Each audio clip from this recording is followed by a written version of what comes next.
Remember the song of the Tin Man from The Wizard of Oz? When a man's an empty kettle, he should be on his mettle, and yet I'm torn apart. Just because I'm presuming I could be kinda human if I only had a heart. I'd be tender, I'd be gentle, and awful sentimental regarding love and art. I'd be friends with the sparrows and the boy who shoots the arrows, if I only had a heart. This week we're looking at Paul again, and he's echoing an idea from the Old Testament, that a time will come when the Lord will write the law of God on every heart. Paul is saying that through Christ, God is doing this now. What does it mean to have the law of God written on one's heart? Actually, our tin friend, who kind of gets reborn as Data in Star Trek, gives us some hints. Oh yes, he's hitting all the gooey stuff, but he claims he's an empty kettle. He's unable to experience life deeply. He longs for the human experience that an open heart would bring. It's actually an experience of having your eyes opened. Having the law written on one's heart is probably the height of religious experience. And no, I'm not talking about just being slain in the spirit, although I'm sure that experience could open the door to this. What I'm referring to is the realization that all things are of God and worthy of love. The Tin Man references a Mother Goose rhyme about the boy shooting at a sparrow with his bow and arrow, and the bird does get away in the rhyme, by the way, but it's pretty obvious that the characters in that rhyme are not on the same side of life. They are not on the same team, but the Tin Man knows somehow that having a real opened heart, a heart that I would say has God's law written upon it, would mean seeing that both the boy and the sparrow are worthy of love, even if one of the characters is being threatened with ending up in a pie. But here's the thing, having a heart like that, it hurts. We know this from the end of The Wizard of Oz when the Tin Man says, "I know I have a heart because it's breaking." Having a heart like that lets you feel everything and feel it deeply. And because of that, it makes me at least wince to hear someone say that people who love are gushy or soft, not tough. It makes me wince because it's nonsense. Loving is the toughest task of life. It's the road that takes the most courage, the most strength, and grit. Because you will hurt for others as you see them hurt. You will hurt for others as they shoot one another with their arrows. You will hurt for others as you see your connection to them. It's a lot easier to be crude or demeaning or aggressive. It's so much easier that it's a trap we all fall into, myself included. And that's not to say anger's never justified, strong emotion not warranted, but it is to say that keeping an open heart while experiencing these things, it's really tough. And Paul rightly points out in his writings that most of the laws in the Old Testament were really kind of a starter set for us hard-hearted human beings. Laws that would hopefully lead us to the realization of that greater law that is written upon our hearts. But a lot of those laws in the Old Testament were flawed, even some that Paul let slide. Friday was my wife Frida's birthday, but she celebrates that day with a much more important day, Juneteenth, when Americans celebrate the freeing of slaves.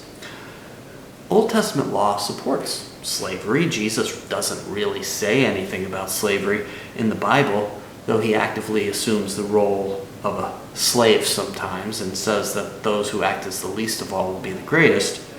But really nothing in the Bible condemns slavery. But an open heart knows better.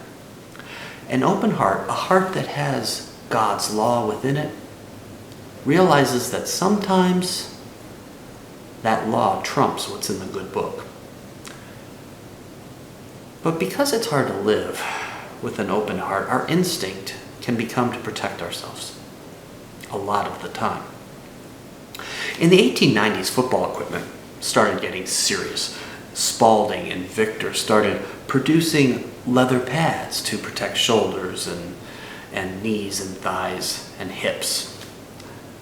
Now, in the early history of football hurt a lot.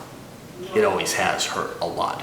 But in the early history of football, people were dying at a rate we would find completely unacceptable. And the advent of padding brought a measure of protection to people. Because living with an open heart can hurt so much, because it's inconvenient and can take a toll, I think we set up conditions of love, conditions to protect and pad ourselves. We don't like conservatives. We don't like liberals. We don't like people who do this or people who don't do that. We set up rules for being a friend few people can hope to achieve. We pad our hearts for protection because the open heart gets hurt. But of course, going back to football for a second, around 1950, the plastic helmet came into vogue. It certainly worked better than a leather helmet, which didn't do much at all. But something happened with that plastic helmet. It quickly became a weapon, and we're still dealing with that in the sport today. And sadly, I think that's what a lot of the padding we place around our hearts becomes. Our conditions for love become weapons against each other. Weapons that allow us to point fingers and to say that, well, those folks are different. Weapons that hide the truth of God's law. God wants us to lay the weapons down, to remember the law written on our hearts and carry ourselves forth leading with that love. One of the great stories of religion speaks of a teacher taking the same road through a city every day. There was a woman in that city who hated him. In fact, she threw garbage on him every time he walked by. The teacher did not condemn her for this, nor did he ask that she be punished. He simply continued walking the same way every day. And every day, she would hit him with her garbage.